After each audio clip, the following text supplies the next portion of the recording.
Welcome, everyone. I'm Kathryn Lavender, Data Project Manager for NACDA, and this is our NACDA Data on Aging podcast series. NACDA is the National Archive of Computerized Data on Aging at ICPSR at the University of Michigan and is funded by the National Institute on Aging. NACDA's mission is to advance research on aging by helping researchers to share and discover a broad range of data sets for secondary analysis. We acquire and preserve data relevant to gerontological research, kind of like a data library, curating the data as needed to promote effective research use. And we share the data with the research community free of charge. By preserving and making available the largest library of electronic data on aging in the United States, NACDA offers opportunities for secondary analysis on major issues of scientific and policy relevance. The focus of this podcast series is to connect with the gerontological research community. We will highlight data resources, researchers, and principal investigators in order to talk through data concerns as well as learn the stories behind the projects. Find out more about NACDA and ICPSR by visiting nacda-aging.org. I'm here today with our guest, Dr. Lisa Berkman, Director of the Harvard Center for Population and Development Studies and the Thomas D. Cabot Professor of Public Policy and Epidemiology at the Harvard T.H. School of Public Health. She's an internationally recognized social epidemiologist and focuses on social and policy influences on health outcomes and the epidemiology of aging. Thank you for joining us, Lisa. Thank you for inviting me. So we're going to talk a little bit today about your research, and let's get started. And can you talk about how you got involved with your research? Yes, it's an interesting story, actually. For many years, my work was involved in domestic work in the United States, but I've always been really interested in community-based studies and the role that communities play in people's lives and the kind of things that can be revealed from community-based studies. And as I started to venture out into more international waters, the opportunities to participate with a group of people from South Africa and a couple of other countries. We did a little work in Tanzania and had thought about other countries as well, became really apparent. And then really the work with South Africa just clicked. We had a wonderful team at Wits University who was really interested. There's a demographic health survey unit in Agincourt, which is in Bushbuck Ridge in South Africa. And it's a very, very well characterized study. And suddenly we were launched. That sounds exciting. So I forgot to mention, so I'll say it now. You are the PI of the Health and Aging Longitudinal Study in South Africa, also known as HAALSI. So you mentioned some of the start of that research with South Africa. And can you talk about what were your central objectives when you went into this work? Well, our central objectives are really very multiple. My work is focused on social determinants of health largely, but we were very interested in becoming part of the HRS set of sister studies, the Health and Retirement Survey in the United States, SHARE in Europe, CHARLES, LASI in China and India, and now many other countries. And we felt that in South Africa, it was very hard to do a national study that would actually allow us the kind of in-depth follow-up that we needed to do, that was easier to do in other countries, and that we were really best off in starting from a community level, which would be both revealing from the community base, as well as being able to give us some real traction on longitudinal follow-up of the cohort, which we've been very successful in doing. So the aims are multiple. They're focused on social determinants of health. We're also very interested in health behaviors, in economic policies, in biomedical kinds of risk factors, and the interconnections between different diseases and risk factors. So we have projects on cardiometabolic disorders, on HIV and related disorders, and we have a very large study going on dementia and cognitive functioning, and then multimorbidity, so that we look at what happens when these three things interact and try to identify the determinants of them. Wow, that's a lot of really important work. Thanks. So, Yeah, it feels like it. yeah, it is. And so you were talking about, this data and the longitudinal aspect of it a little bit. And I wonder, the gateway to global aging. Yes. And a lot of the HRS studies are listed in their chart, in their surveys at a glance. And we host the HAALSI data. And I guess I'm curious, do you think that, are there any efforts to add HAALSI to the gateway at all with these other HRS studies? Yes, we're hopeful that we will be added. There are a whole host of countries that now have HRS kind of sister studies in place that have just not yet been added to Gateway. And I think the issue is one that it's a rather resource intensive exercise to literally harmonize these and add them to the Gateway. But we're hopeful in the future that will happen. Yeah, thank you. Yes, you're right. That is a lot of effort to do that work. We're doing some of that work ourselves at NACDA, and yeah, we look forward to collaboration with that and seeing where that goes. So, can you talk about your major findings, and maybe any significant inferences or that you and your team have made or that other people have made that you've noticed? Sure, there are a number of findings.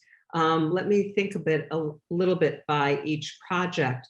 I mean, one of the findings that we have for the HIV study, which in some ways isn't startling to us, I think it was startling in people's assumptions, is that older people, first of all, have sex, and second of all, have partners and other partners, and that people can have incident cases of HIV as they get older.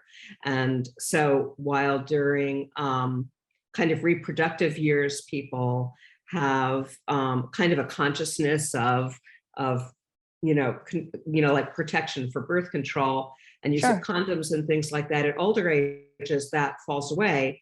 And the idea that there is always safe sex is one that we would really like to debunk, that in fact, safe sex is something that you think about your whole life. The other thing that we've found with that study, with the HIV component, is that we've been very interested in conducting kind of small experiments in interventions. And we've developed some home testing interventions that turned out to be very important and that rely on people's networks, so that when people were able to pass self-testing kits around or use it in other ways, it became better and more efficacious for people. So I think that's the largest HIV finding that we have. Wow. I would, it's been inspiring because we're very interested in the intersection of policies and solutions with just observational areas. So it's very straightforward to explore, the prevalence of different disorders, or even the risk factors for different disorders. Right. It's another thing to think about how we could change them. Right. I think that's great. And that makes perfect sense. There's trust within people's networks. And, if a friend comes to you and says, try this out, it worked. And so they'll actually make use of it because someone they know recommended it. That makes a lot of sense. Yeah. We have another area in which we're not developing the intervention, but the country has developed a salt intake policy to reduce salt consumption by taking salt out of foods, and also for sugar and a soda tax and things like that. Yeah. And we're really well equipped to be able to look at things before and after and see whether these policies can actually change cardiometabolic risk. For instance, will it change people's blood pressure or their risk for diabetes? These are very long run kinds of health impacts that we hope for. But by setting ourselves up as being able to evaluate the evidence, then we can actually do this pretty efficiently because we've got the longitudinal data in hand. Right. So can you talk about, are there areas in the HAALSI study where you would welcome more research, any underexplored areas that you'd like to see more efforts go into? That's a wonderful question. There are about 200. I think it really, I mean, we could so much have so many other people involved in questions to explore. There's so many things that it's beyond, you know, our study team to investigate, that we would welcome those collaborations. I really think that we have finished the second wave of data collection a couple of years ago. We're currently in the field with 3 waves, and we should finish that by December.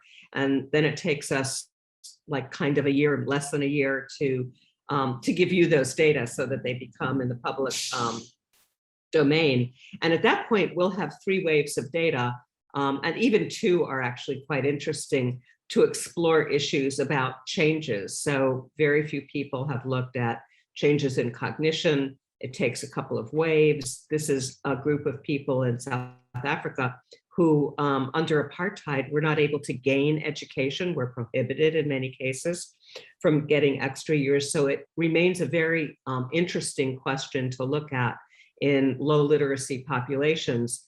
How will cognitive functioning kind of play out as people age? And we have a lot of data on social networks, on socioeconomic conditions, on pensions and pension reform related to a whole host of diseases. And we have a lot of biomarkers, which I think people were skeptical that we could do. And in fact, we've been pretty successful, as I think other health and retirement sister studies have been in doing it. So we would welcome collaborations. I really think there are limitless opportunities for analysis here, including comparative work across the sister studies. Yeah, there's a lot of potential there. And even though it's only 2 waves available right now, that's, you know, across, it looks like 4 years. So, you know, it's a pretty good time span. And yeah, that's exciting. Yeah. So can you talk a little bit about some of the challenges throughout the research process as you've, you know, worked with HAALSI and the different collaborators? Yeah. So one of the things that I think is very important for all community-based studies is to have the trust of communities. And this is as important in South Africa as it is in the very first study that I worked on in New Haven, Connecticut, where you start with a fair amount of suspicion and people feeling like they've been surveyed to death and why would I do this again, to really enlisting people to help them understand why this is so important. And that investment in South Africa took some time. In Agincourt, they actually have a wonderful community-based participatory group of elders, mostly, and community folks who discuss projects with the investigators beforehand and really want to understand the concerns, and then they can promote it. So that took us a while to really engage people, but I would say that having that community group has been so important to our success. And then they encourage participation. I would say that just like number 1 is support of the community at some very local level. And that's hard on a national level. It's super important on a more local level. Right. Right. Again, it's trust. Yeah, that's trust. And the second thing I think is long-term follow-up. So in many countries, long-term follow-up of populations is not so much an issue. For any number of reasons. China has a well-characterized census and they know where people are living, and they have community groups so that they can follow people up. There are other ways in the US people have. In Africa and South Africa, it's harder because people can move out of the territory or the community, and suddenly their home may be gone. Somebody else is living there. People change telephone numbers all the time. And so finding people, especially as there's migration especially from rural to urban areas, can be a challenge. So in order to respond to that, we actually maintain a pretty close follow-up with people and try to contact them every 6 months. So we just know where they are, they don't disappear. But I would say that's one of the biggest challenges, and in part why we didn't launch a longitudinal study that was nationally representative, because it still is really hard to make sure you follow people over time.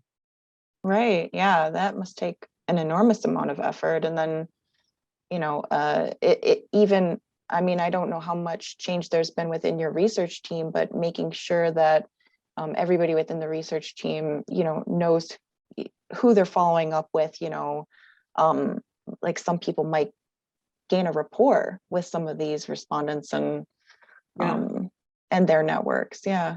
And it's hard to pass that on, you know, across staffing. Yeah. Right. So in this way, our partnership with Agincourt and that site and VITS is just central. I mean, they are the people who are in the field and train interviewers. We go down to train, but they recruit interviewers, and their team of interviewers, they have a very strong commitment to it being like local interviewers who they recruit and find jobs for. So they don't want them to be too close to participants so that they don't reveal, you know, very confidential thing, but they are community members. And I think that goes a long way.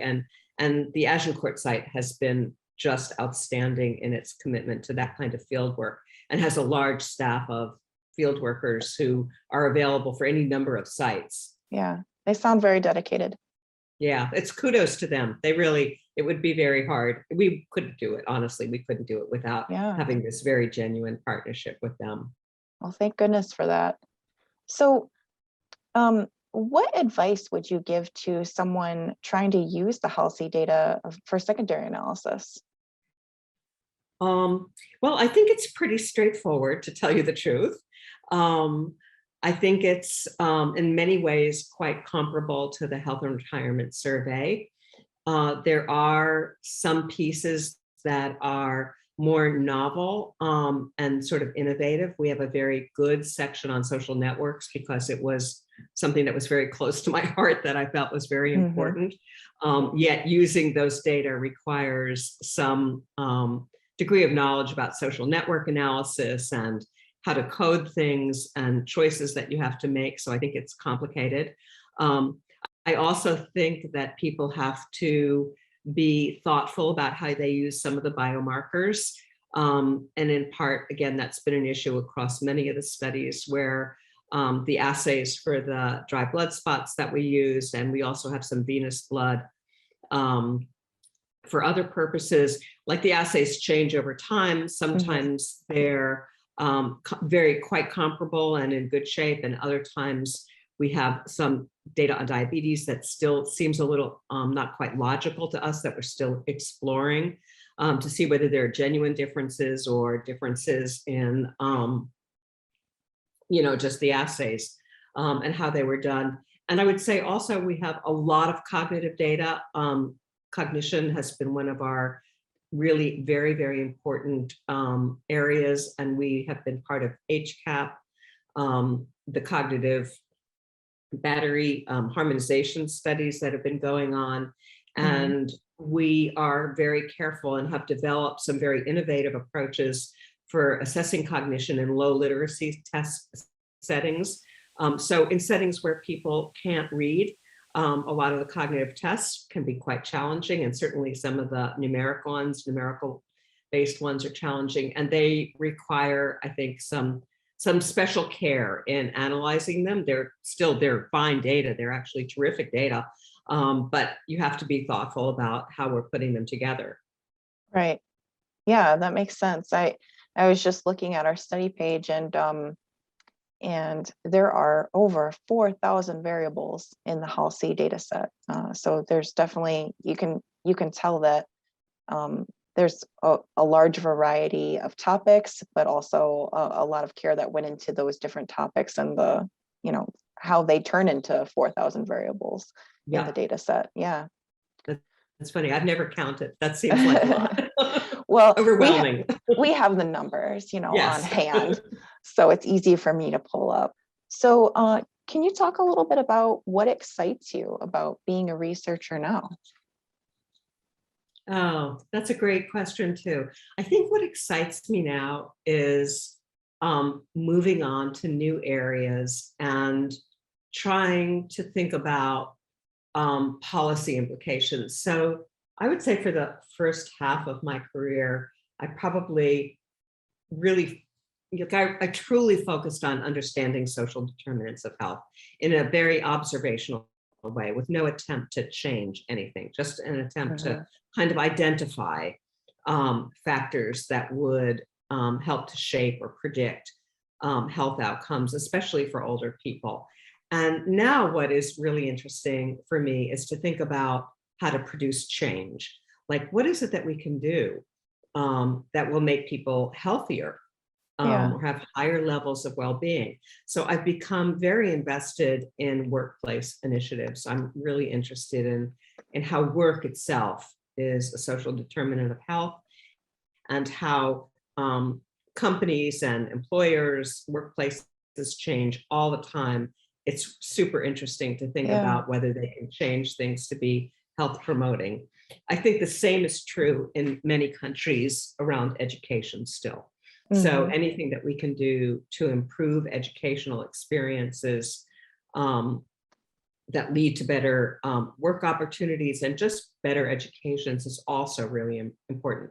So I think producing change and thinking about policies that are really health promoting is what keeps me going now. Yeah, that is exciting. And I think it makes sense when you think about it, like your approach. It sounds like you spent a lot of time at first listening and compiling information, and now you have a pretty good, not pretty good, an excellent knowledge base, and you can see the things that that have the potential to create change. And with work, we spend so much time at work. Yeah, I think that would be great to see more companies focused on making sure their staff are healthy, and or trying to help with that at least. Yeah. Yeah, that's cool. So we've talked a little bit about how having the right networks really makes a difference throughout the research process. And so as we wrap up, I just want to ask, with respect to using the HALSI data, or just in general, if somebody's out there and they want to research, cognition or other aspects of health to, also work towards affecting change, are there any networks or groups that you would recommend people join to kind of collaborate? A lot of times we talk with researchers, and they encourage mentorships and other partnerships like that, so that people do learn how to use the data correctly from other people who've maybe made those mistakes already, and now they can say, hey, I use this, you don't have to remake the wheel. Are there any groups or any websites you would recommend, any conferences? So we don't really have a formal network for this to use. However, we have discussed among ourselves, both our South African team as well as the US team, which is now also global, since half of our team is like some people are in Germany and some people are in the UK. We truly have a very global team. What we have encouraged is collaboration with our investigators. So while our data are really public use and people are welcome to kind of go ahead and analyze it, there are some times where it's complicated, and we really would invite people to seek out one of the investigators and have a collaboration. And then we try to match people.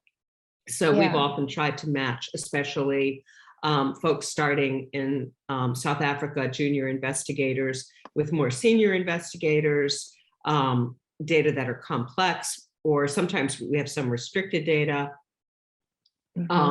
That we have an investigator on board. And it's not because we need to be another author on another publication, but really because I think we have kind of greater insight into the data and have used it a lot. And so we would welcome people to send any of our investigators little notes asking.